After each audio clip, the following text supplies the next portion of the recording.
একদিন একজন টিচার ক্লাসে প্রবেশ করলো। টিচার স্টুডেন্টদের শিক্ষা দেওয়ার জন্য কিছু বেলুন নিয়ে আসে এবং টিচার বলতে থাকে, তোমরা সবাই মিলে এই বেলুনটিতে যার যার নাম লেখো এবং নাম লেখা শেষ হলে আমি এই বেলুনগুলো লুকিয়ে ফেলবো আর তোমরা সেই বেলুনগুলো খুঁজে বের করবে। তখন স্টুডেন্টরা সবাই ছুটে যায় সেই বেলুনগুলো খুঁজতে, কিন্তু কেউ খুঁজে পায় না। মন খারাপ করে সবাই টিচারের কাছে ফিরে আসে।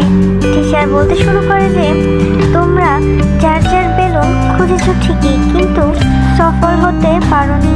তোমরা আবারও যাও, আমি আবার নতুন করে সেই বেলুনগুলো লুকিয়ে রেখেছি। তোমরা যার যার নাম বাদ দিয়ে যে কোনো কারোটা নিয়ে আসো, তাহলেই হবে। আর স্টুডেন্টরা সেই বেলুনগুলো খুঁজে বের করে নিয়ে আসে।